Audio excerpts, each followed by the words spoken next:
నమస్కారం. కలియుగ ప్రత్యక్ష దైవం శ్రీ వెంకటేశ్వర స్వామి లడ్డు ప్రసాదంపై చంద్రబాబు నాయుడు గారు రాజకీయాలు చేస్తూ ఉన్నారు. అందుకే వారికి వెంకన్న స్వామి మంచి బుద్ధిని ప్రసాదించాలని నేనైతే కోరుకుంటా ఉన్నా. ఆడలేక మధ్యలో ఓడన్నట్టు అధికారం ఇచ్చి పాలన చెయ్యమంటే ఇస్తామన్న పథకాలు యొక్క పరిపాలన గాలికి వదిలేసి తన చేతకానితనం బయటపడిన ప్రతిసారి చంద్రబాబు నాయుడు గారు జగన్మోహన్ రెడ్డి గారి మీద ఏదో ఒక విమర్శలు చేసి ఈ 100 రోజులు లాగించేశారు. విజయవాడ వరదల మీద ముందస్తు సమాచారం ఎందుకు ఇవ్వలేదని చంద్రబాబు గారిని అడిగితే బుడమేరుని జగన్మోహన్ రెడ్డి గారు పట్టించుకోలేదంటా ఉన్నారు. తల్లికి వందనం కింద ఇస్తానన్న డబ్బులు ఎందుకు ఇవ్వలేదంటే ప్రభుత్వం దగ్గర డబ్బులు లేవంటా ఉన్నారు. రైతు భరోసా డబ్బులు ఏవి అంటే అప్పులు ఎవరు ఇవ్వడం లేదంటున్నారు. ఇలా 100 రోజుల పాటు తన చేతకానితనానికి జగన్మోహన్ రెడ్డి గారిని అడ్డం పెట్టుకొని బతికేసి ఇప్పుడు ఇవ్వాల్సిన పథకాలకు వరద బాధితులకు అందించాల్సిన నష్టపరిహార విషయాన్ని డైవర్ట్ చేయడానికి శ్రీవారి లడ్డూ ప్రసాదాన్ని ఒక రాజకీయ అస్త్రంగా ఒక టాపిక్గా బయటికి తీసుకొచ్చారు. ఇది కూడా ఎక్కడ మాట్లాడారు? చంద్రబాబు నాయుడు గారు కూటమి నేతలు 100 రోజుల పాలన గురించి మంగళగిరిలో ఒక సమావేశంలో మాట్లాడకుండా ఈ విషయాన్ని బయటపెట్టారు. అసలు రిపోర్ట్స్ ఎప్పుడు వచ్చినాయి? రిపోర్ట్స్ మీరు జూలై నెలలోనే ఎందుకు బయట పెట్టాలా? సెప్టెంబర్ నెలలో బయట పెట్టడం ఏంటి?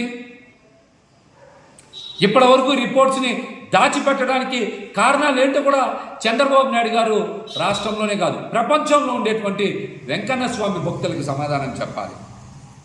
రిపోర్ట్స్ చెప్పడమే, ఏ కాల పరిమితికి సంబంధించినవి, శాంపిల్స్ ఎక్కడ సేకరించారు, ఎవరు సేకరించారు, ఎవరి శాంపిల్స్ని తీసుకెళ్లారు, ఇందులో ఏమైనా కుట్ర ఉందా? ఇలా చాలా అనుమానాలు ఉన్నాయి. భక్తులందరికీ కూడా చాలా అనుమానాలు ఉన్నాయి. ఎందుకని ఈ మాట మాట్లాడుతున్నా అంటే నెయ్యి కొనుగోలు టెండర్ కేవలం 3-4 నెలలకే ఆహ్వానిస్తారు. టెండర్ని ఆహ్వానిస్తారు. నెయ్యి నాణ్యత ప్రతి ట్యాంకర్కి కూడా శ్రీవారి ఆలయం దగ్గర తనిఖీ చేస్తారు. ప్రతి ట్యాంకర్కి నెయ్యి నాణ్యతను తనిఖీ చేస్తారు. నాణ్యత లేకపోతే తిప్పి పంపుతాం అని సుబ్బారెడ్డి గారు స్వయంగా చెప్పారు.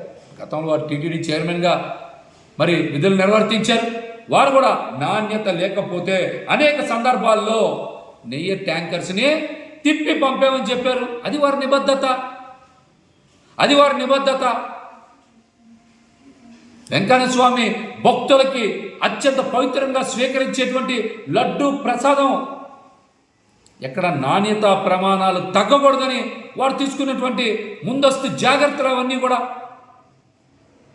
ఎప్పుడో పాతకాలం నాటికి తనిఖీ యంత్రాలన్నింటినీ కూడా మార్చి కొత్తవి తీసుకోమని చెప్పారు. వెంకన్న స్వామికి సమర్పించేటువంటి ప్రసాదాల కోసం 550 దేశీ ఆవులతో ఓ గోశాల ఏర్పాటు చేశామని చెప్పారు. ఇవన్నీ మీకు కనబడడం లేదా? ఇవన్నీ మీకు కనబడడం లేదా? ఇంకొక చాలా ముఖ్యమైన విషయం ఏంటంటే దశాబ్దాల తరబడి లడ్డూను తయారు చేసేటువంటి శ్రీ వైష్ణవులకి లడ్డూ తయారు చేసే అంశంలో అక్కడ వినియోగించేటువంటి సరుకుల నాణ్యత విషయంలో ఏ చిన్న తేడా వచ్చినా బయటికి చెప్పేస్తారు కదా వాళ్ళు. 5 సంవత్సరాల పాటు ఎందుకు ఎవరైనా ఉపేక్షిస్తారు? చెప్పండి, ఎందుకు ఉపేక్షిస్తారు? గతంలో నాణ్యమైన సరుకులు ఇవ్వకపోతే చంద్రబాబు నాయుడు గారి హయాంలో వాళ్ళు బయటకు వచ్చి మాట్లాడారు. భగవంతుడే వాళ్ళకి ముఖ్యం, కానీ ఈ బోర్డుని వాళ్ళని పట్టించుకునేటువంటి పరిస్థితి ఉండదు. ఇది అందరికీ తెలిసిన విషయం.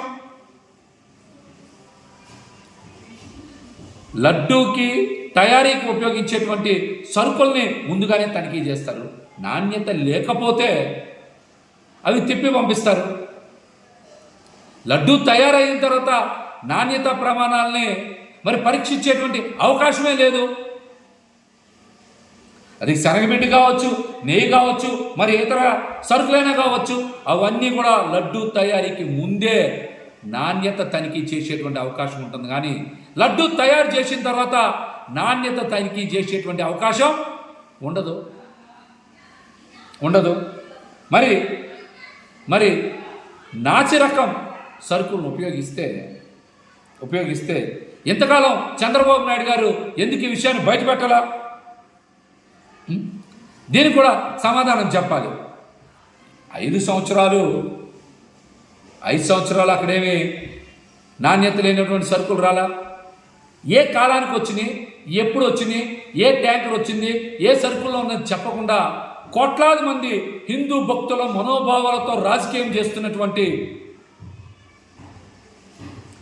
చంద్రబాబు నాయుడు గారికి, కూటమి ప్రభుత్వానికి వెంకన్న స్వామి భక్తులు సరైన సమయంలో సరైన రీతిలో